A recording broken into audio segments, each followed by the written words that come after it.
est redoutable. Aucun Dieu ne peut s'égaler à notre Dieu. Alléluia. Notre Dieu est bon, il est redoutable. Bonsoir, bonsoir bien-aimés. Que Dieu, dans son amour, vous bénisse. Nous sommes ensemble aujourd'hui par la grâce de Dieu. Vraiment que par la grâce de Dieu. Ça ne dépend pas de nous-mêmes. C'est vraiment la grâce de Dieu. Que Dieu soit glorifié. Je vais partager la vidéo dans quelques groupes. Voilà, que Dieu soit loué. Alléluia. Jésus-Christ est bon. Il est bon de louer Dieu. Il est bon de le glorifier. Car aucun Dieu n'est comme lui. Alléluia. Merci Seigneur Dieu de gloire. Merci le Dieu souverain et victorieux. Alléluia. Merci Jésus pour ton amour qui est au-dessus de tout. Merci Seigneur. Il est bon de te louer, il est bon de glorifier ce grand Dieu, ce puissant Dieu. Il est bon de le louer, lui, le roi de gloire. Alléluia. Merci Seigneur Jésus-Christ pour ta fidélité. Alléluia, alléluia, alléluia. Aïe, de l'autre côté, ça a bloqué. Je pense que là, c'est bon. Je me vois là. C'est bon. Alléluia. Gloire au Seigneur, gloire au Seigneur, gloire au Seigneur, gloire au Seigneur. Gloire à Jésus, gloire au puissant de Jacob, gloire au Saint d'Israël. Gloire à toi, Seigneur Jésus. Gloire à toi, l'incomparable. Gloire à toi, Seigneur. Tu es merveilleux dans ton amour, Jésus-Christ. Tu es merveilleux dans ta bonté, Jésus-Christ. Tu es roi et tu es redoutable. Alléluia. Alléluia. Il est bon de louer Dieu. Il est bon de le glorifier car il est Dieu. Alléluia. Merci le roi des gloires. Merci Jésus. Merci pour ta fidélité, pour ton amour qui est au-dessus de tout. Alléluia. Merci Jésus. Merci Seigneur Dieu de gloire. Alléluia. Merci le Dieu souverain et victorieux. Je ne partage pas partout. Je regarde là où je peux partager.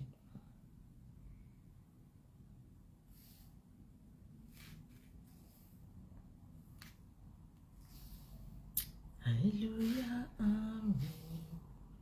Alléluia, amen. Alléluia, amen. Amen, alléluia, amen. Bonsoir, bonsoir, je vois ma Amélia, que Dieu te bénisse.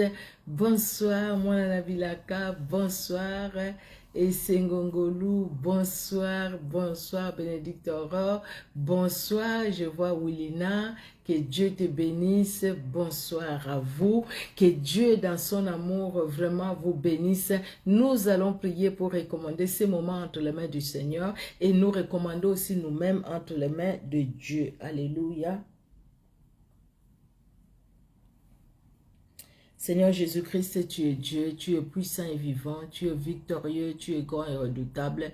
Gloire à toi, toi qui nous connais dans nos faiblesses, toi qui nous aimes, Seigneur, d'un amour infini, et toi qui es là, toi qui assures notre sécurité éternelle, Dieu de gloire, le jour comme la nuit, toi qui nous donnes ta victoire éternelle, le jour comme la nuit. Gloire à toi pour l'œuvre de Golgotha, là où tu nous as pardonné, là où tu as vaincu l'ennemi de notre âme, là où tu as vaincu le diable et ses acolytes, là où tu nous as donné ta victoire. Nous proclamons l'œuvre de Golgotha ce soir dans nos vies, dans nos familles, et pendant ces moments où nous sommes ensemble pour parler de toi, nous proclamons l'œuvre de Golgotha, ta victoire Jésus-Christ, ta victoire dans nos cœurs, ta victoire dans nos pensées, ta victoire dans nos maisons, ta victoire éternelle, là où se trouve tout un chacun, ta victoire dans nos familles. Tu es Dieu, règne, car tu es Seigneur, tu es puissant et vivant, que l'honneur monte à toi. Toi et à toi seul, Jésus-Christ de Nazareth, que ce moment t'honore, que tout ce qui n'est pas de toi s'éloigne de nous au nom de Jésus, Ces moments, Seigneur, nous te les confions, nous te les consacrons, afin que toi, tu puisses régner. Laisse que ton Esprit Saint, l'Esprit de vérité, l'Esprit de puissance, l'Esprit Saint qui est au-dessus de tout autre esprit, qui est plus grand que les esprits de ce monde, que le Saint-Esprit conduise ces instants, conduise ces moments, bénisse nos cœurs dans ta présence, dans le nom puissant de Jésus-Christ. Amen. Amen, amen. Que Dieu dans son amour vous bénisse, bien-aimés dans le Seigneur. Notre Dieu est merveilleux, il est bon et il est redoutable. Alléluia.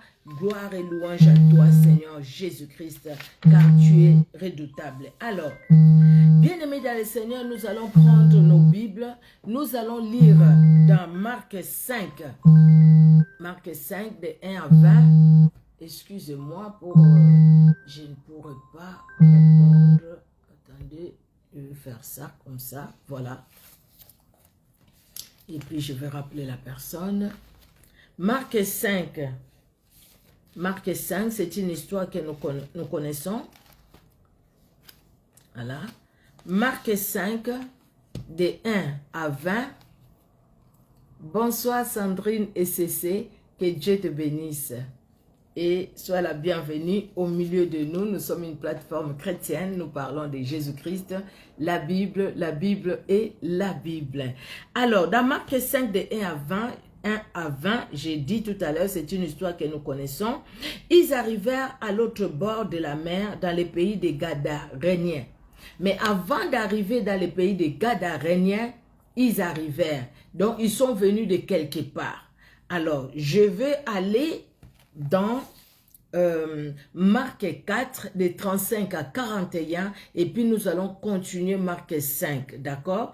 Donc, Marc 4, de 35 à 41, nous allons voir d'où ils sont venus pour arriver là où ils sont arrivés à Gadara. Alors, la Bible nous dit, Marc 4, 35 à 41, ce même jour sur le soir, Jésus leur dit, passons à l'autre bord. Après avoir renvoyé la foule, ils l'amenèrent dans la barque où il se trouvait. Il y avait aussi d'autres barques avec lui. Il s'éleva un grand tourbillon et les flots se jetaient dans la barque au point qu'elle se remplissait déjà. Et lui, il dormait à la poupe sur les coussins. Ils les réveillèrent et lui dirent, « Maître, ne t'inquiètes-tu pas de ce que nous périssons ?» S'étant réveillé, il menaça le vent et dit à la mer, « Silence, tais-toi !» Et le vent cessa, il y eut un grand calme. Puis il leur dit, « Pourquoi avez-vous ainsi peur? Comment n'avez-vous point de foi ?» Ils furent saisis d'une grande frayeur. Et ils se dirent les uns aux autres, « Quel est donc celui-ci à qui obéissent même le vent et la tempête ?» Il y a eu des miracles que Jésus-Christ a fait. Les gens sont venus écouter la parole. Les gens, ils ont mangé du pain. Les gens, ils ont vu vraiment des miracles que le Seigneur a fait. Le Seigneur dit maintenant à ses disciples, « Allons de l'autre côté. » En allant de l'autre côté, Jésus-Christ savait ce qui attendait les disciples. En allant de l'autre côté, voilà, il y a le vent, il y a la tempête. Les vents sont contraires. La tempête s'est abattue sur les disciples, sur leur pirogue, leur barque. La barque s'enfonçait. Les disciples ont crié à Jésus-Christ. Jésus-Christ est venu à leur secours. Il a menacé les vents. Il a menacé la tempête. La mer s'est tue. Le vent s'est calmé. Les disciples étaient étonnés.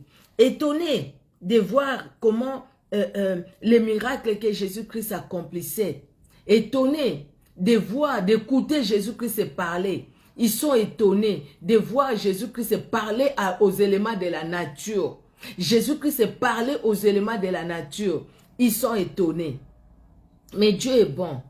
Il les étonne encore davantage. Comme Dieu aussi veut nous étonner encore davantage. Nous avons fait une expérience avec le Seigneur. Gloire à Dieu. Merci Seigneur. Mais le Seigneur veut que nous puissions faire encore une expérience avec lui. Il veut nous amener plus loin. Nous avons fait quelque chose. Gloire au Seigneur. Le Seigneur veut nous amener encore plus loin. Et dans ces passages, pour nous amener de là où nous étions à un autre endroit, le Seigneur permet qu'il y ait du vent. contraire. Le Seigneur permet qu'il y ait des épreuves. Mais ce n'est pas pour que l'eau puisse nous engloutir. Ce n'est pas pour que les épreuves nous engloutissent. Mais c'est pour nous faire voir encore sa puissance. Pour nous dire qu'il est plus puissant que tout. Dans son éducation, dans son enseignement auprès de ses disciples, il continue la marche avec eux. Et ils arrivent à Gadara. Donc, ils arrivèrent à l'autre bord de la mer, dans le pays des Gadaréniens. Ils arrivent là, à Gadara, dans le pays des Gadaréniens. Qu'est-ce qui se passe? Aussitôt que Jésus fut hors de la barque, il vint au-devant de lui un homme sortant des sépulcres et possédé d'un esprit impur. Cet homme avait sa demeure dans les sépulcres et personne ne pouvait plus les lier, même avec une chaîne. Car souvent il avait eu les fers aux pieds et avait été lié de chaînes. Mais il avait rompu les chaînes et brisé les fers. Et personne n'avait la force de les dompter. Waouh, mon Dieu.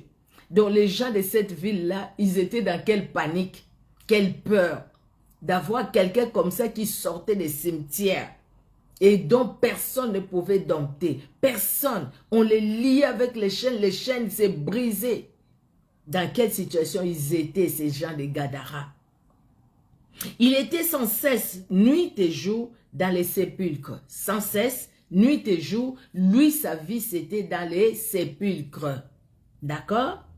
Alors, et sur les montagnes, criant et se meurtrissant avec les pierres. Ayant vu Jésus de loin, il accourut, se prosterna devant lui et s'écria d'une voix forte, « Qu'y a-t-il entre moi et toi, Jésus, fils du Dieu très haut? Je t'en conjure, au nom de Dieu, ne me tourmente pas. » Car Jésus lui disait, « Sors de cet homme, esprit impur. » Et il lui demanda, « Quel est ton nom? » « Légion est mon nom, lui répondit-il, car nous sommes plusieurs. Et il priait instamment de ne pas les envoyer hors du pays. Il y avait là, vers la montagne, un grand troupeau de pourceaux qui paissaient.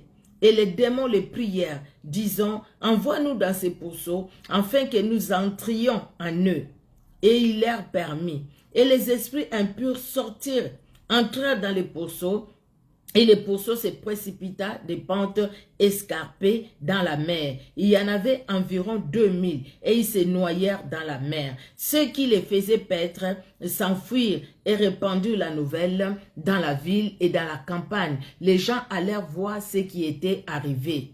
Ils vinrent auprès de Jésus et ils virent le démoniaque, celui qui avait eu la légion, assis, vêtu et dans son bon sens. Et ils firent saisir des frayeurs.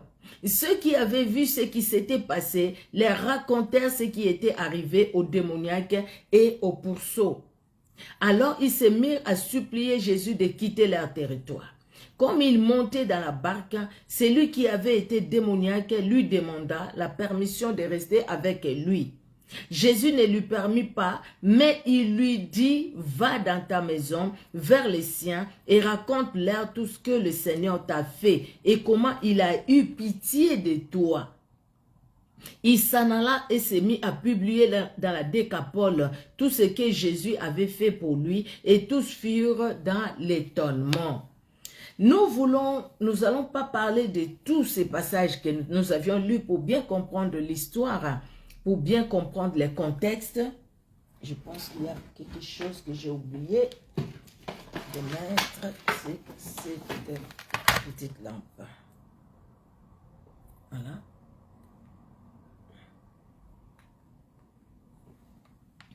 Alors, nous sommes ici devant quelqu'un. Jésus, vous voyez, les disciples viennent de quelque chose de bien.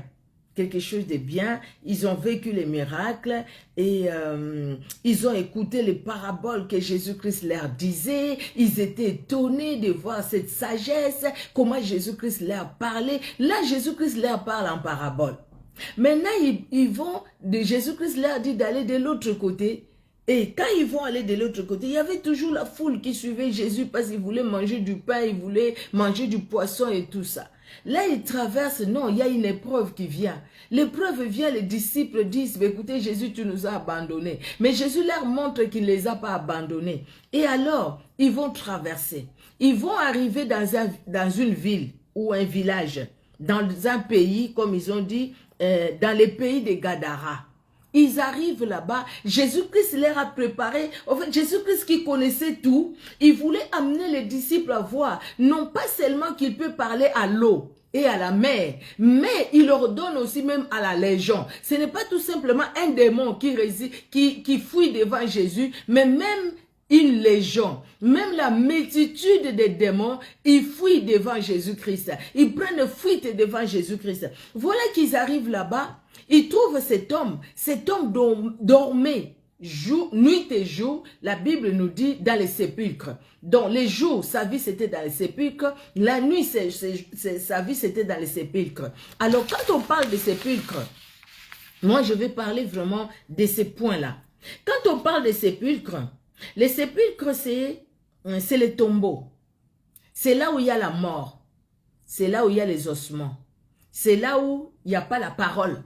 C'est là où quelqu'un ne parle pas. Les gens ne parlent pas. Les gens qui sont morts, ils sont morts. Ils sont dans l'oubli, dans un autre monde. Leur esprit est parti. Mais là, dans les sépulcres, il y a tout simplement leurs ossements. Parce que la chair est retournée à la poussière.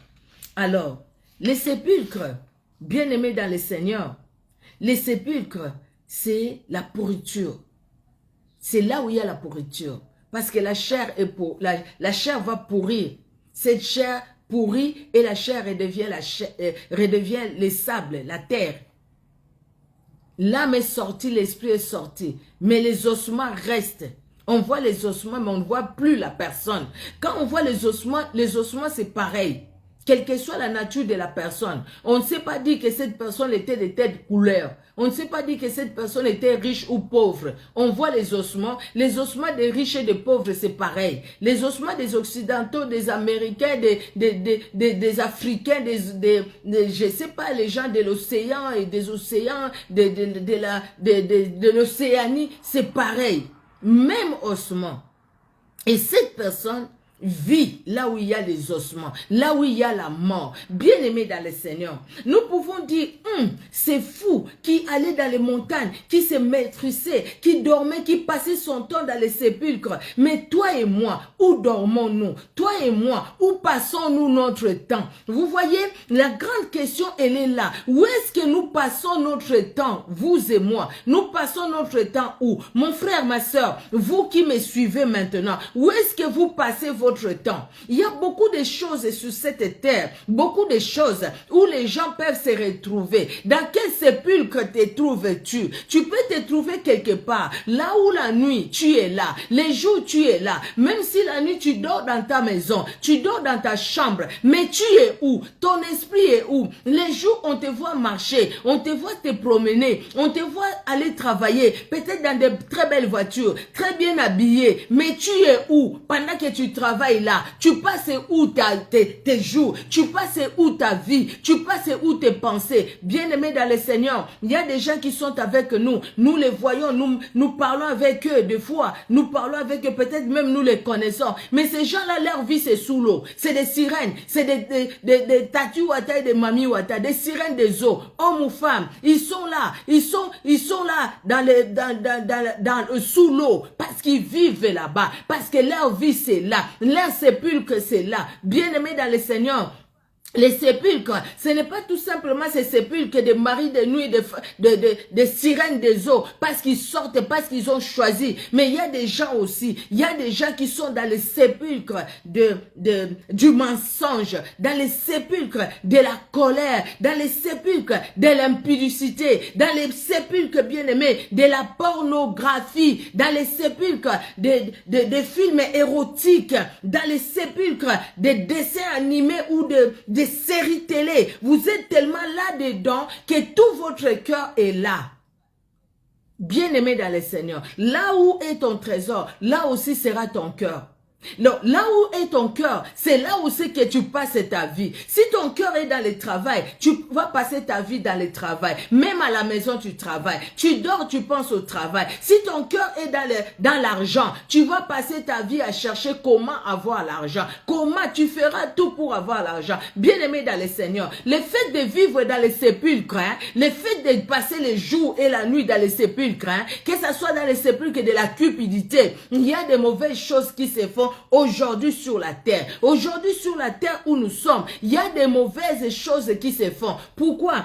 Parce que les gens passent leur temps dans les sépulcres. Comme cet homme passait son temps dans les sépulcres. Et le fait de passer le temps dans les sépulcres, on est habité par des démons. On est habité par les démons qui conduisaient ces messieurs, qui brisaient même les chaînes quand il était attaché. Parce que quelqu'un qui est démon, qui est possédé, même si tu lui parles, tu peux parler. Mais cette personne, aussi longtemps, pardon, qui n'a pas encore sa délivrance, cette personne restera là. Parce qu'au fait, il va trouver qu'il est bien là où il est. C'est vrai, hein? La personne trouvera qu'il est bien là où il est. Pourquoi? Parce que tout simplement, cette personne a choisi un endroit où vivre. Et cette personne vit quelque part. Et là où il vit, c'est ce que l'endroit, les lieux où la personne vit, c'est ce qui va caractériser aussi sa vie sur la terre. Quand on parle de dormir, c'est être dans un état de sommeil. Cet homme dormait dans les sépulcres. Jour et nuit, il était dans les sépulcres. C'était sa maison, les sépulcres. C'était son lieu d'habitation, les sépulcres. Vous voyez, quelque part où il y a la mort, si cet homme va habiter là-bas, c'est-à-dire que sa vie aussi, sa vie à lui, cet homme-là, sa vie dépend aussi de l'endroit où il habite. Parce qu'il est quelque part où il y a la mort, c'est-à-dire que cette personne aussi est dans la mort. Parce que s'il n'était pas dans la mort, il ne pouvait pas aller habiter avec les ossements. Il ne pouvait pas aller habiter avec la pourriture. Il ne pouvait pas aller habiter avec ceux qui sont morts. Mais lui, c'était ça sa vie. Bien-aimé dans le Seigneur, la pornographie amène la mort. L'impudicité amène la mort. L'adultère amène la mort. Si tu es dans l'adultère, sache que tu es déjà morte. Et tu vis dans les sépulcres de l'adultère. C'est l'adultère qui va t'enterrer. Et tu n'hériteras pas le royaume des cieux. La Bible le dit. Le royaume des cieux ne sera pas pour toi. Pourquoi? Parce qu'au fait, tu as choisi une maison, tu as choisi un demeure, tu as choisi une habitation. Et l'habitation que tu as choisie, c'est le sépulcre d'impudicité. L'habitation que tu as choisie, c'est le sépulcre du mensonge. L'habitation que tu as choisie, c'est le sépulcre de tout ce qu'il y a comme péché, comme désir de la chair sur cette terre. Bien-aimés dans le Seigneur, nous allons voir dans Romains 6, 23, qu'est-ce que la Bible nous dit? Romains chapitre 6, verset 23, la Bible nous dit, « Car le salaire du péché, c'est la mort, mais le don gratuit de Dieu, c'est la vie éternelle en Jésus-Christ notre Seigneur. » Le salaire du péché, c'est la mort. Cet homme était dans la mort. Il vivait avec les morts. Il avait choisi les sépulcres. Dans le temps normal, cette personne, si lui-même n'avait pas la mort en lui, est-ce qu'il pouvait aller habiter là où il y avait des morts, dans les sépulcres? Non. Mais il est allé habiter là-bas parce que deux personnes ne peuvent pas marcher ensemble s'ils ne se mettent pas d'accord. Il est allé habiter là-bas parce que c'est là où il a choisi, lui, d'habiter. C'est là où peut-être que les autres l'ont mis pour habiter. Parce que la mort a habité en lui et cette mort-là conduit aussi là où il y avait la mort. Bien-aimé, si la mort habite ta vie, la mort te conduira aussi là où il y a la mort. Si la vie habite ta vie, la vie te conduira aussi là où il y a la vie. Vous savez pourquoi aujourd'hui, ce n'est pas n'importe qui va suivre n'importe qui aussi sur les réseaux sociaux? Quand vous voyez dans l'ailleurs, là, ça fait 10 000, ça fait 20 000. Vous dites, écoutez, ici, il y a des miracles. Quand la personne commence à parler, quand la personne commence à vous dire, envoyez maintenant, je vais prier pour vous, je vais faire ceci. La façon de parler, tu dis, j'envoie. Oui, tu envoies. Tu connais la personne là, tu ne la connais pas. Tu sais ce que la personne fait, tu ne sais pas. Aujourd'hui, la cabale juive, il y en a partout. Hein. Il y a des gens qui ont détruit leur vie Parce que tout simplement, ils ont envié. Et l'envie, c'est les sépulcres aussi qui amènent la mort dans une âme. Ça amène la mort dans une âme. Cet homme vivait encore, il avait la vie. Mais en lui, c'était la mort. C'est pourquoi il est allé habiter aussi parmi les morts. Les sépulcres qui détruisent la vie. Les sépulcres, bien aimés dans le Seigneur. La mort qui entraîne la mort. La vie entraîne aussi la vie. Si tu as la vie, tu peux entendre quelqu'un parler. Même si ce pasteur-là est suivi par les gens comme des mouches. Tu ne vas pas aller. Tu ne vas pas aller, pourquoi? Parce que la vie en toi te dira qu'il n'y a pas la vie là-bas. C'est la mort que tu vois. Ressaisis-toi. Parce que tu y as quelque chose de Dieu. Mais pourquoi tu ne veux pas utiliser ce que Dieu t'a donné? Tu es toujours derrière les gens. Et ces gens-là ils font en sorte que tu dépends d'eux pour les nourrir, pour leur envoyer l'argent. Et toi-même, tu ne grandis pas spirituellement. Le fait que tu ne grandis pas spirituellement, tu y es dans un sépulcre où tu tournes les pas, tu tournes au même endroit. Tu ne grandis pas. Et ce n'est pas ce que le Seigneur veut de toi et de moi. Dans Romains 3, verset 23, la Bible nous dit, « Car tous ont péché et sont privés de la gloire de Dieu. » Le fait de vivre dans les sépulcres de toutes ces mauvaises choses, la gloire de Dieu ne peut pas se révéler à nous. Bien-aimés dans le Seigneur, la vérité ne peut pas habiter en nous. La vie ne peut pas habiter en nous. C'est comme si nous-mêmes, nous tournons le dos à Jésus-Christ. Nous disons à Jésus-Christ, eh écoutez, moi je ne veux pas vivre avec toi. Parce que c'est un choix. La vie chrétienne, c'est un choix. La vie avec Jésus-Christ, c'est un choix. C'est nous qui choisissons. Jésus nous a donné la liberté de dire oui à son amour ou de dire non à son amour. Mais il nous conseille, il nous exhorte à dire oui à son amour. Comme il a dit aux enfants d'Israël. J'ai mis devant toi la vie et la mort. Choisis la vie, afin que tu vives, toi et ta postérité. La bénédiction et la malédiction. Choisis la bénédiction, afin que tu vives, toi et ta postérité. Quel amour que Jésus-Christ a pour nous. Vous voyez, bien-aimés dans le Seigneur. Quand nous allons dans 1 Corinthiens chapitre 6, 1 Corinthiens, chapitre 6, de 9 à 10, la Bible nous dit, « Ne savez-vous pas que les injustes n'hériteront point le royaume de Dieu? Ne vous y trompez pas, ni les impudiques, ni les idolâtres, ni les adultères, ni les efféminés, ni les infâmes, ni les voleurs, ni les cupides, ni les ivrognes, ni les outragés, ni les ravisseurs, n'hériteront le royaume de Dieu. » Alléluia. La Bible dit, ne vous y trompez pas. Les impudiques n'hériteront pas le royaume de Dieu. Les adultères n'hériteront pas le royaume de Dieu. Ils n'hériteront pas le royaume de Dieu, les adultères. La Bible nous dit encore, les efféminés n'hériteront pas le royaume de Dieu. On ne peut pas corriger Dieu. Dieu nous a créés tel qu'il nous a créés. Dieu nous a créé un homme pour une femme pour un homme. Dieu n'a pas créé une femme pour une femme, un homme pour un homme. Toutes ces personnes n'hériteront pas le royaume de Dieu. Vous dites c'est l'évolution, le monde a évolué. Oui, le monde a évolué. Le monde a évolué. Mais Jésus-Christ n'a pas changé. Sa parole est immuable. Sa parole est restée comme ça. Sa parole, c'est la vérité. Voilà ce que la Bible nous dit, bien-aimés dans le Seigneur. Les outragés, les ravisseurs n'hériteront pas le royaume de Dieu. Toi aussi qui vas voler les autres, tu n'hériteras pas le royaume de Dieu. Toi qui voles les maris d'autrui par tes tenues sexy, tu n'hériteras pas le royaume de Dieu. Tu vas à l'église, mais tu es là toujours à chercher à séduire les hommes mariés. Tu n'hériteras pas le royaume des cieux. Tu travailles là où tu travailles, tu cherches toujours à séduire les gens. Tu n'hériteras pas le royaume des cieux. La Bible est claire. Vous voyez, nous allons aller dans Colossiens. Colossiens chapitre 3.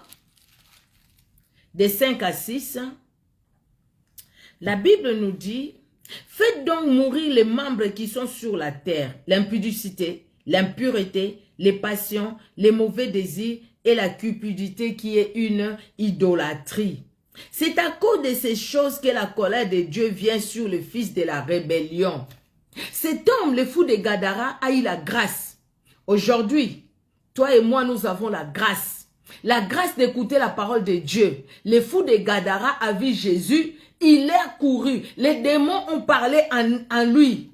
Qu'y a-t-il entre toi et nous, fils de David, fils de Dieu? Tu es venu pour nous perdre. Les démons tremblaient parce que Jésus-Christ est là. Jésus-Christ est là encore aujourd'hui. Il n'a pas changé. Il était 100% homme, 100% Dieu. Aujourd'hui, il agit encore. Il est capable de te délivrer comme il a délivré des fous de Gadara. Ne dis pas que c'est plus fort que toi. Ce n'est pas plus fort que nous. Si on pêche, acceptons qu'on a péché. Arrêtons des excuses. Les gens qui ont toujours des excuses, ah, je ne sais pas qu'est-ce qui m'a poussé à le faire. En tout cas, je ne sais pas. Je ne sais pas pourquoi j'ai dragué la femme là. Je ne sais pas pourquoi j'ai suivi cette femme. Je ne sais pas pourquoi j'ai eu le deuxième regard vers cette femme. Je ne sais pas pourquoi. Je ne sais pas pourquoi j'ai accepté cet homme. Je ne sais pas. Vous savez, je suis une émission, souvent je vous parle de cette émission, c'est une chaîne chrétienne. Beaucoup de gens, la petite sœur, qui va coucher avec les maris de sa sœur. Et puis il dit, je ne sais pas qu'est-ce qui m'a poussé à le faire. Mais tu sais ce qui t'a poussé à le faire. Moi, chaque fois quand j'entends ça, quelque part, ça m'énerve. Parce qu'au fait, les gens qui disent ça, ils savent bien ce qui les a poussés à le faire. Ils le savent. Quand toi, tu vas draguer les femmes d'autrui, tu sais très bien ce qui te pousse à le faire, non? Tu le sais. Mais tu dis que tu sais pas. Si tu le sais, le péché en toi te pousse ça. C'est parce qu'il y a la mort. C'est parce que tu vis dans les sépulcres de l'impudicité de l'adultère. Les chaînes de l'impudicité de l'adultère t'a lié. Alors, tu as besoin de la délivrance. Tu as besoin de la délivrance. C'est comme, j'ai suivi dans l'émission là, beaucoup de gens disent, ah, je ne sais pas, c'était pas de ma faute, je ne sais pas. Un homme qui couche avec la maman de sa fiancée, et puis il dit, ah, je ne sais pas ce qui m'a poussé de le faire. Est-ce que vous pouvez comprendre ça? Je ne sais pas ce qui m'a poussé de le faire. Non, tu sais ce qui t'a poussé de le faire. Cherche Jésus-Christ tout simplement qui peut te délivrer. Vous voyez. Galates 5, de 17 à 26. Voilà. Alors, Galates 5.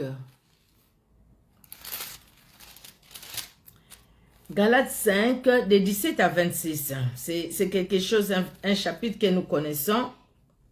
La Bible nous dit, car la chair a des désirs contraires à ceux de l'esprit, et l'esprit en a des contraires à ceux de la chair. Ils sont opposés entre eux, afin que vous ne fassiez point ce que vous voudriez. Si vous êtes conduit par l'esprit, vous n'êtes point sous la loi. Or, les œuvres de la chair sont manifestes. Ce sont l'impudicité, l'impureté, la dissolution, l'idolâtrie, la magie, les inimitiés, les querelles, les jalousies, les animosités, les disputes, les divisions, les sectes, l'envie, l'ivrognerie, les excès de table, les choses semblables. Je vous dis d'avance, comme je l'ai déjà dit, que ceux qui commettent de telles choses n'hériteront point le royaume de Dieu.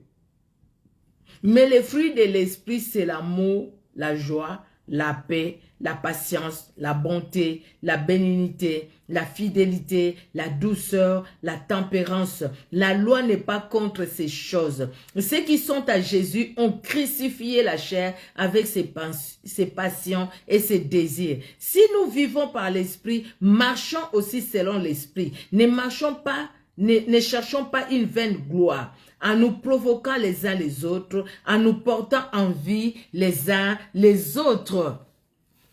L'envie, la jalousie. Vous voyez toutes ces choses, quand c'est nourri en nous, c'est tout un esprit qui vient derrière. L'impudicité, c'est tout un esprit qui est derrière. L'adultère, c'est tout un esprit qui est derrière.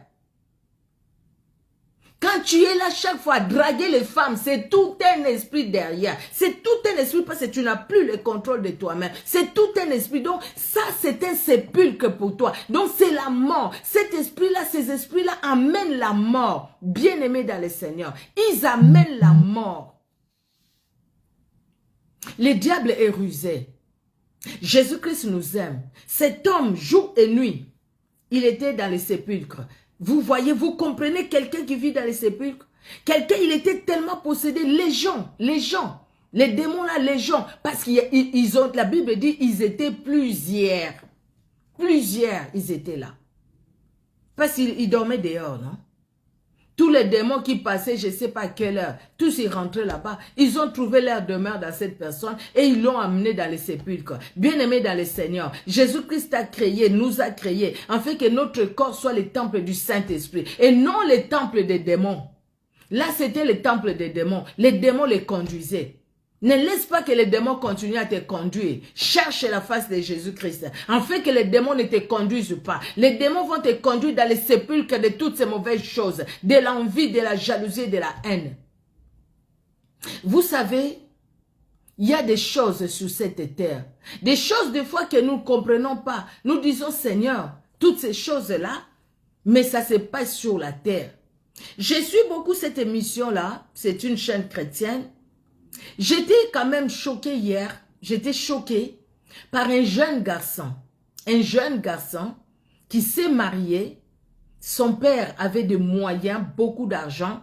Son père était directeur dans une société quelconque, ils n'ont pas dit la société, c'est normal. Et cet jeune garçon, jeune, il s'est marié, très jeune. Il a épousé aussi une jeune femme. Et avant leur mariage, cette fille est tombée enceinte. Mais le garçon est allé honorer la fille, il a épousé. La fille est venue à la maison, leur fils ou leur fille a 3 ans. Je ne sais pas, un garçon, une fille, j'ai oublié. 3 ans. Mais depuis que cette fille est venue habiter à la maison, chez les messieurs dit, écoutez, mon père a laissé une grande maison. Je suis fils unique. Donc, au lieu d'aller habiter dans une autre maison, au lieu de chercher une autre maison, on va habiter dans la maison que mon père a laissée. La fille a trouvé pas d'inconvénient, ils sont allés habiter là-bas avec la maman. Mais la fille, depuis qu'elle est venue là-bas, cet homme-là ne la calcule pas au fait. À manger, oui, les habits, oui, tout. Mais quand elle fait à manger, son mari ne mange pas. Les jeunes hommes mangent que ce que sa maman prépare. Donc, c'est sa maman qui lave ses chemises, qui lave même ses sous-vêtements. Donc, la femme ne fait rien. La femme a parlé. Les messieurs lui disent, écoutez, il n'y a rien, c'est ma maman, je suis son fils unique, c'est normal, je suis encore jeune, qui s'occupe de moi et tout. La fille est passée maintenant dans l'émission. Elle est passée dans l'émission, elle a expliqué son problème. On a appelé son mari dit, il n'y a rien, il n'y a pas d'inconvénient, c'est ma maman, il n'y a rien. Ils ont appelé la maman qui dit, mais je m'occupe bien de toi, je lave aussi les habits de tes enfants, de ton enfant, qui est mon petit-fils ou ma petite-fille, j'ai oublié. Alors, toi, tu laisses les habits sales pendant 2 jours, et moi, je les lave. Où est le mal? Et puis la fille qui dit, mais moi, ce que j'ai constaté, des fois, je me réveille la nuit, je ne vois pas mon mari à côté de moi. Et puis, quand je cherche, après, je le vois sortir de ta chambre. Parce qu'elle ne peut pas rentrer dans la chambre de sa belle-mère. Et puis, ils ont la clé. Mais le matin, le mari sort de cette chambre-là. Il dit, la maman s'énerve. Qu'est-ce que tu es en train de dire? À partir de maintenant, je ne veux plus te voir chez moi et tout ça. La fille a dit, il n'y a pas de souci, je vais retourner chez nous. Il n'y a pas de souci. La maman est partie. Mais quand ils sont restés, les serviteurs de Dieu qui a pris la Bible, les serviteurs de Dieu qui lui a lu Lévitique 18, qu'un enfant ne peut pas voir la nudité de son père, de sa mère. Voilà, même les parents ne peuvent pas aller avec leurs enfants et tout. Et puis, il a lu ce que nous venons de lire là, les salaires du péché, c'est la mort. Romains 3, 23. Les salaires du péché, c'est la mort. Le jeune homme est resté calme. Et puis, il dit, écoutez, c'est pas de ma faute. C'est ça, en fait, toujours, c'est pas de ma faute. C'est pas de ta faute, c'est-à-dire. Ah non, c'est-à-dire, quand son papa est décédé, il y a un ami à son père qui est venu parler avec sa maman, mais lui, il ne sait pas de quoi ils ont parlé. Et la maman va lui dire, la maman dit à son fils, écoutez, tu sais, toi, tu vas occuper le poste de ton père. Et comme tu vas occuper le poste de ton père, donc l'enfant travaillait déjà dans la société où était son père. Comme son père était directeur, un grand responsable, l'enfant travaillait déjà là-bas. Et puis la maman lui dit, écoutez, c'est toi qui vas prendre la place de ton père. Mais pour arriver à prendre la place de ton père, il y a des conditions. L'enfant dit quelles conditions? Et la maman, sa maman biologique, son fils unique, la maman dit la condition pour que tu occupes ce poste-là, il faudrait que toi, mon fils, tu puisses sortir avec moi. Je ne sais même pas comment je vais le dire, mais vous comprenez. Donc, ces garçons, ces jeunes hommes-là, cette femme, quand on voit avec les garçons, ça doit être les gens qui ont eu des enfants un peu tard. Donc, quand tu vois la maman avec les jeunes hommes, il était vraiment jeune. Et la maman lui dit, écoutez, si toi, tu veux avoir tous les biens de ton père, tu veux même avoir le poste que ton père avait, voilà la condition là-bas. Parce que son père était dans les sciences occultes. La condition, il faudrait que cet enfant-là puisse sortir avec sa maman. Donc, connaître la nudité de sa maman, voilà, si je peux dire comme ça. Et les garçons disent, j'ai accepté parce que moi, je voyais le travail. Je voyais les postes, je voyais l'argent, je voyais les voitures, je voyais tout ce que mon père avait. Donc, j'ai accepté tout de suite. Tu as accepté? Oui, j'ai accepté. Est-ce que tu as aimé cette fille? Elle dit oui, elle sait que je l'aime et tout ça. Mais la fille a commencé à pleurer. La fille a dit c'est fini, c'est fini. Toi, vraiment, tu couches avec ta maman. C'est fini, c'est fini. Et puis, on exhorte encore les garçons, lui dit, écoutez, il faut arrêter ça parce que c'est une malédiction. Tu sais que tu es dans la malédiction, tu peux arrêter ça. Les garçons qui disent, c'est difficile, je ne sais pas comment je vais faire parce que je ne suis pas encore arrivé au poste où mon père avait. Il faut que j'arrive à ces postes-là pour arrêter. Donc, arriver à ces postes-là, et l'homme de Dieu lui a dit, les serviteurs de Dieu, là, le prophète lui a dit, écoutez, tu n'arriveras même pas à ces postes-là. Tu n'auras pas ces postes-là. Parce que le fait que tu es venu ici, là où il y a les serviteurs de Dieu, tu n'auras pas ces postes-là. C'est la condition qu'on te donne pour avoir les postes. Vous voyez le monde, comment les gens détruisent les autres. Vous voyez, si nous-mêmes, nous ne faisons pas attention, comment on peut se retrouver dans les sépulcres des mauvaises choses. Dans les sépulcres, ces garçons-là se retrouvent maintenant dans les sépulcres de la malédiction. Parce qu'il est maudit, parce qu'il a vu la nudité et tout. Et il voit la nudité de sa maman chaque fois. Chaque fois. Parce que sa maman est devenue sa femme. Donc, ce garçon est dans la malédiction. Donc, il est dans les sépulcres de la malédiction. Et parce que ces garçons-là vivent comment on dit ça? Dans l'inceste, il n'héritera pas le royaume des cieux. Mais entre-temps, quand il est entré, on lui dit ça va, il dit oui, ça va par la grâce de Dieu. Par la grâce de Dieu, c'est-à-dire tu connais Dieu. Mais quelqu'un qui connaît Dieu ne peut pas accepter ça à cause de l'argent. Il y a un autre, je vais limiter là. Je ne serai pas long aujourd'hui. Lui, là, c'est un pasteur connu. Ce pasteur-là, comme il avait une petite église, il est allé voir son ami qui avait une grande église. Son ami lui dit, viens, je vais te montrer pour avoir une grande église. Et il l'a amené dans la cabale juive. Là, dans la cabale juive, on lui a donné aussi des conditions. Au début, on te laisse. Et puis, les gens commençaient à venir avec tout ce qu'on lui a donné. Mais après, la condition qu'on lui donne, la condition, parce qu'il faisait tomber les gens. Il faisait tomber les gens. Vous voyez les gens qui font tomber là. Il faut juste, tu tombes, tu tombes. Beaucoup de ces gens-là sont dans la cabale juive. Ne suis pas parce que tu vois les gens tomber. Quand ces gens-là tombent, après, qu'est-ce qui change dans leur vie? Ils rentrent avec les démons. Il y a quelque chose qui change. Ce qui change, parce que quand ils sont allés, s'il y avait un démon, au retour, ils vont sortir avec une légion. C'est ce qui change. Et cet homme-là, la femme qui était malade, cette maman, qui priait à l'église aussi, la maman de sa fiancée, elle était malade. Elle va là-bas, dans la maison, là où habite sa fiancée avec sa maman. Elle va lui dire, oui maman, comme tu es malade, tu viens à l'église et je vais prier pour toi. Mais entre-temps, on lui a dit, ce que tu dois faire, il faut nécessairement que tu sortes avec ta belle-mère. Tu dois le faire avec ta belle-mère. Quand tu le feras, tu seras encore plus puissant. Donc là, il suffit que tu fasses ça, les gens vont tomber. On le voit, hein?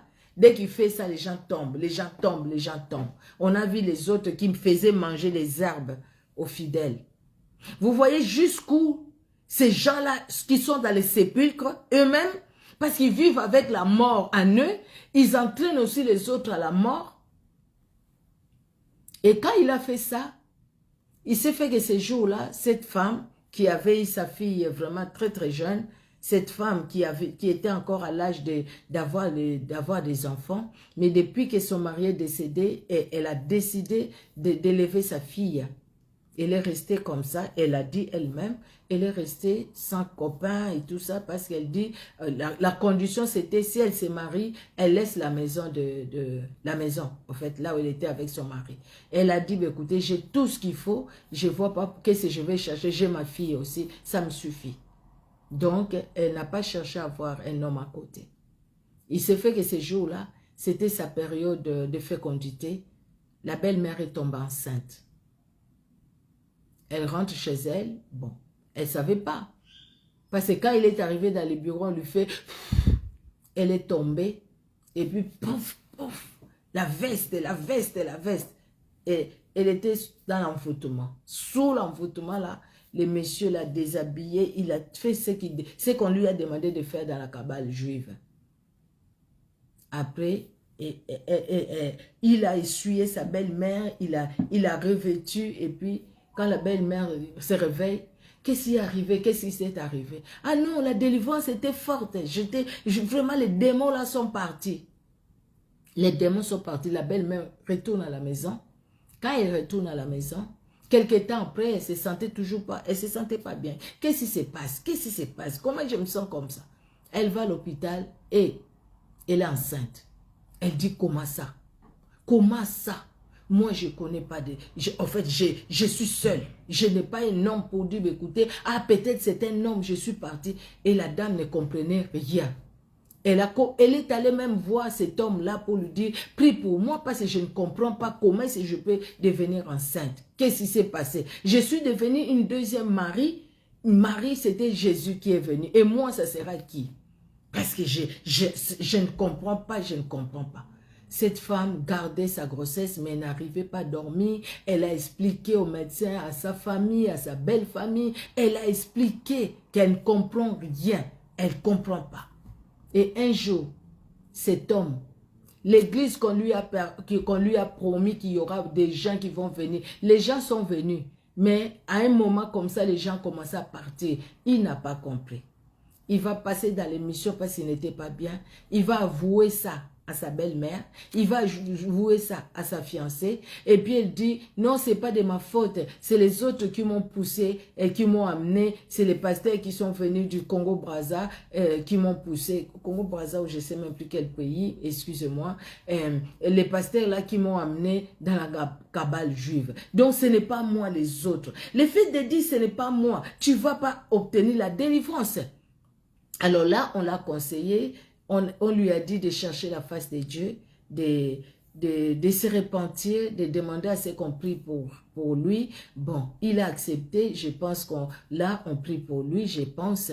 Mais regardez quelqu'un qui était vraiment dans les sépulcres du mensonge, dans les sépulcres de l'inceste, dans les sépulcres de l'adultère, dans les sépulcres de l'envie, dans les sépulcres de la cupidité, dans les sépulcres de tout ça. Donc, toutes ces choses, tous ces démons-là étaient en lui, les gens. À cause de quoi? Le fait que l'église, il n'y a pas beaucoup de gens, il faut qu'on parle de moi, de l'orgueil. Et l'orgueil l'a poussé à faire des choses qu'il ne pouvait pas faire. Et là, il a tout perdu. Parce que la dame l'a décidé de la faire arrêter. Sa fiancée aussi a dit, écoutez, tu seras arrêté. Et ils ont amené les problèmes à la justice entre-temps. Après, bon, la suite, je ne sais pas. Je ne sais pas parce qu'ils n'ont pas donné de suite. Vous voyez, jusqu'où, bien-aimé, Cet homme, les fous de Gadara, oui, les fous de Gadara étaient dans les sépulcres. Bien aimé, les sépulcres des fous de Gadara, Jésus-Christ est passé par là pour la délivrer. Dans les sépulcres où tu te trouves, pardon, Jésus-Christ aussi passe ce soir pour te délivrer. Jésus-Christ passe ce soir pour te libérer. Jésus-Christ passe ce soir afin que tu obtiennes la délivrance. Pour que tu ne restes pas que tu ne restes pas dans ces sépulcres de la pornographie, de l'impudicité, de l'adultère, du mensonge, de l'envie, de la jalousie, de toutes ces mauvaises choses, de l'ivrognerie. Ne reste pas dans ces sépulcres, parce que ces sépulcres vont t'enterrer. Les sépulcres, c'est la mort. Les sépulcres, c'est là où il n'y a pas la vie. Il y a la mort là-bas. Il y a la mort. Il y a le silence. Et tu t'étais. Tu t'étais, maintenant c'est les démons qui parlent en toi. Parce que toi tu t'étais, dans les sépulcres il y a le silence, c'est les ossements. Donc on te voit là-bas, mais au fait tu n'es même pas une personne. C'est juste les ossements qui marchent. Mais toi-même, tu es déjà enterré. Le fait que toi, tu as accepté de vivre dans des mauvaises choses. Le salaire du péché, c'est la mort. Les sépulcres, c'est la mort. Cet homme était dans la mort. Jésus-Christ est passé pour les délivrer, comme toi, comme moi. Jésus-Christ passe pour nous délivrer, pour nous libérer, parce qu'il nous aime. S'il ne nous aimait pas, il n'allait pas passer même par Gadara pour que ces fous-là soient délivrés. Il ne pouvait pas, mais il est passé pour que ces fous-là soient délivrés. Et aujourd'hui, le Seigneur Jésus-Christ, s'il ne nous aimait pas, il n'allait pas nous envoyer cette parole pour dire qu'il a délivré les fous de Gadara. C'est Jésus qui est passé par là. C'est Jésus-Christ qui est venu aussi vers nous pour nous délivrer, parce qu'il nous aime. Afin que nous puissions quitter les sépulcres, afin que nous puissions quitter la mort, afin que nous puissions quitter les ossements desséchés. Même aux ossements desséchés, il a donné la vie. Donc, il donne la vie à la personne qui était dans les cimetières, à la personne qui vivait dans les cimetières. Le Seigneur dit, ta place n'est pas dans les cimetières, ta place n'est pas parmi les morts. Non, non, non, réveille-toi, toi qui dors parmi les morts, sors de ces sépulcres, parce que Jésus-Christ a besoin de toi. Jésus-Christ a besoin de toi pour son œuvre. Jésus-Christ a besoin de toi pour que tu sois un sujet de sa gloire. Parce qu'il veut se révéler en toi. Il veut se révéler dans ta vie. Comme il veut se révéler dans ma vie. Jésus-Christ est bon. Il est vraiment bon. Il est redoutable. Il nous aime d'un amour infini. Bien-aimé dans le Seigneur. Pourquoi rester dans la mort pendant que la vie est là? Pourquoi rester dans la mort? Pourquoi rester dans ces choses, dans ces chaînes, dans ces liens, pendant que Jésus-Christ est là pour nous libérer? Il est venu pour libérer les captifs, pour rendre libres les opprimés. Il est venu, c'est sa mission. Et dans cette mission, il veut accomplir sa mission dans chacune de nos vies. Afin que nous soyons esclaves de personne, ni de rien, que rien ne puisse nous tenir, liés, que rien ne puisse nous tenir dans les chaînes. Vous voyez cet homme, quand on lui mettait les chaînes par les hommes, pour l'empêcher d'aller au cimetière, ces chaînes, les démons en lui rompaient ces chaînes. Parce qu'il était lié par les chaînes des démons. Cet homme sans Christ, les chaînes des démons étaient plus fortes que les chaînes que les hommes lui mettaient aux mains et aux pieds. Vous comprenez? Les chaînes des démons en lui, de la légion qui était en lui, étaient plus fortes que les chaînes que les hommes lui mettaient aux pieds et aux mains. C'est pourquoi ces chaînes que les hommes lui mettaient, c'était comme de la paille. Ça s'est rompé par la puissance des chaînes qui liaient sa vie. Mais quand Jésus-Christ est arrivé, le puissant libérateur est arrivé, cet homme n'était plus lié ni par les hommes, ni par les démons. Cet homme était libéré par Jésus-Christ lui-même. Jésus-Christ qui est la parole. Jésus-Christ qui parle aujourd'hui. Jésus-Christ qui agit aujourd'hui. Jésus-Christ qui libère aujourd'hui. Il est capable de grandes choses. Afin que tout un chacun de nous soyons libérés. Même si c'est la coutume, même si c'est des réclamations. Beaucoup de ces choses, même pour les gens, les exemples que je vous ai donnés, les réclamations, Quand les réclamations commencent à parler, bien aimé, les chaînes de la réclamation sont fortes. Si nous, on n'est pas attachés à Jésus-Christ, les chaînes de réclamation vont nous retenir encore dans les sépulcres de toutes les mauvaises choses. Mais sortons de là par la puissance du Saint-Esprit qui est là pour nous libérer, afin que nous puissions vivre la liberté de Christ. Quand les gens sont venus, ils ont trouvé cet homme assis dans son bon sens. Parce que les démons étaient partis, les hommes ne pouvaient plus les lier. Les démons étaient partis, donc les hommes ne pouvaient plus les lier. Les hommes n'avaient plus de droit, n'avaient plus autorité sur cet homme. Les réclamations n'avaient plus autorité sur cet homme. Non. Même les gens qui les fouillaient ne pouvaient plus fuir. Les gens sont venus. Ils ont entendu. Ils sont venus. Ils l'ont trouvé dans son bon sens. Les gens étaient étonnés. Ils ont dit non, cet homme, la puissance qu'il a, non, non, non, non, non. On n'a jamais vu ça. Pardon, quitte notre ville. Quitte notre pays. Parce que ce que tu as fait là, ça se fait nulle part ailleurs. Ce que Jésus-Christ a fait, ça se fait nulle part ailleurs. Quand Jésus-Christ nulle part ailleurs. Quand Jésus-Christ nous délivre, bien aimé, les chaînes des démons tombent. Les chaînes des hommes aussi tombent. Les chaînes des hommes tombent, bien aimé. Ainsi, la limitation ne sera plus notre partage. La malédiction ne sera plus notre partage. Les hommes ont parlé. Ils ont parlé, quelle que soit la situation dans laquelle tu peux te trouver, quelle que soit la situation pour laquelle tu cries au Seigneur. Mais Jésus-Christ a le dernier mot. Et le dernier mot de Jésus-Christ, c'est qu'il nous aime. Il dit qu'il a donné, qu'il s'est donné pour nous. Car Dieu a tant aimé le monde, Jean 3,16, qu'il a donné son Fils unique, afin que quiconque qui croit à lui ne périsse point, mais qu'il ait la vie éternelle. Voilà la vie que Jésus-Christ est venu nous donner parce qu'il nous aime. Amen. Nous allons prier, bien-aimés dans le Seigneur. J'ai pris la première partie parce que c'est ce que je voulais, c'est ce que je ressentais, cette première partie, parce que nous avons besoin de nous retrouver dans le bon sens, que nous soyons dans le bon sens, que nous réfléchissons comme Dieu veut, que nous vivons comme Dieu veut. Quand nous allons voir quelque chose de mauvais, on voit que là c'est mauvais. Le Saint-Esprit va nous parler, nous allons l'écouter. Celui qui est dans le bon sens, écoute quand le Saint-Esprit parle. Celui qui est dans le bon sens, quand il écoute la parole de Dieu, il comprend ce que Dieu veut lui dire dans sa parole, parce qu'il est dans son bon sens. Les démons sont partis, les chaînes des hommes sont tombées, et maintenant c'est la parole qui occupe sa vie. Alléluia.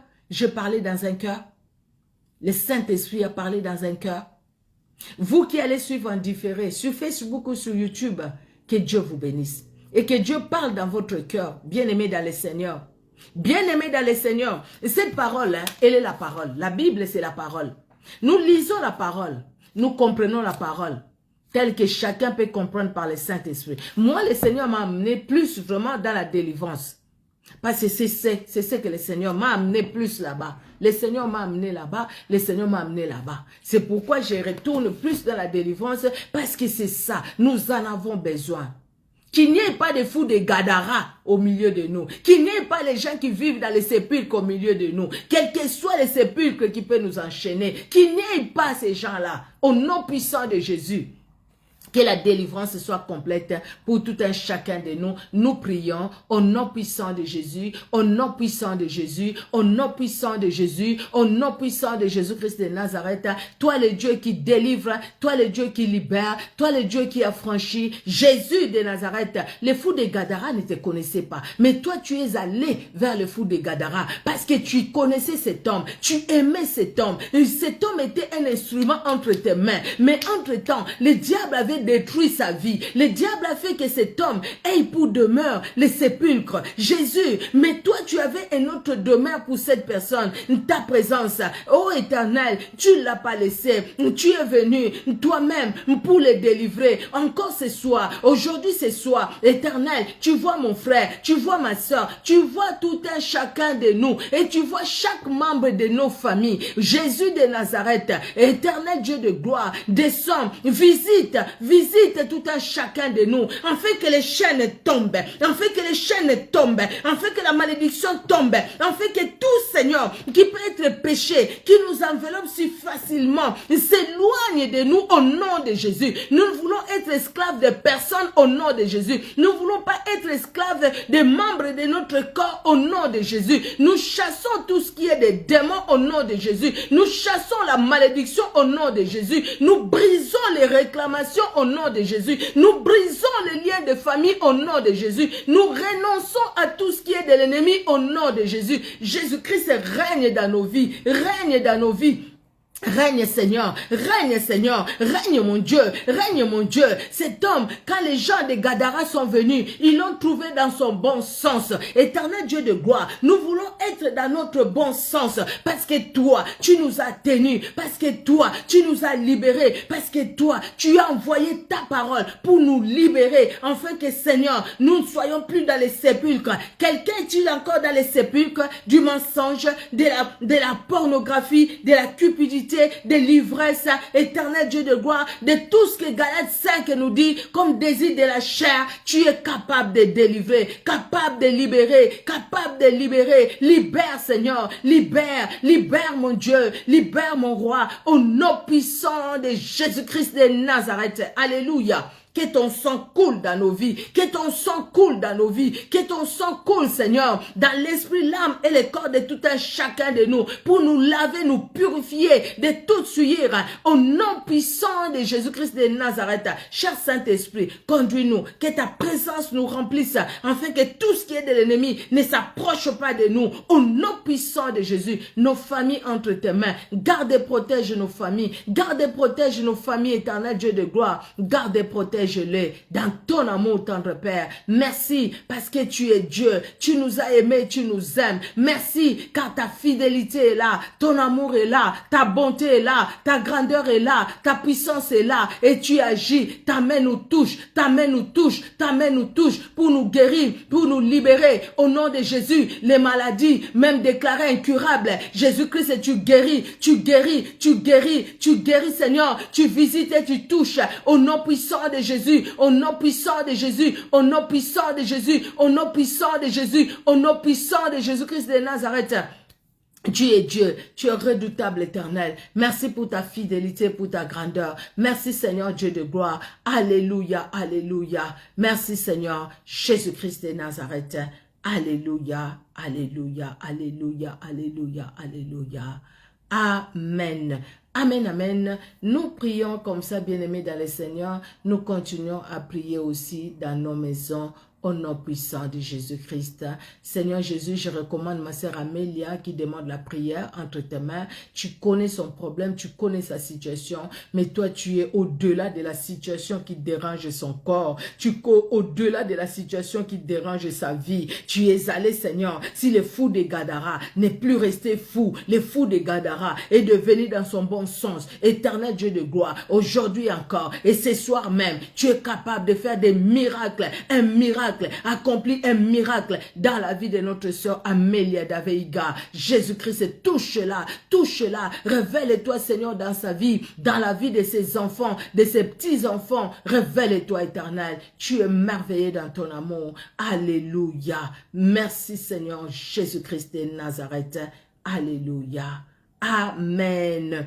Amen, amen, amen. Notre Dieu est bon, il est vraiment redoutable. Que Dieu vous bénisse abondamment, bien-aimés dans le Seigneur. Je vous aime. Nous nous donnons rendez-vous lundi prochain à la même heure, 19h heure de Paris.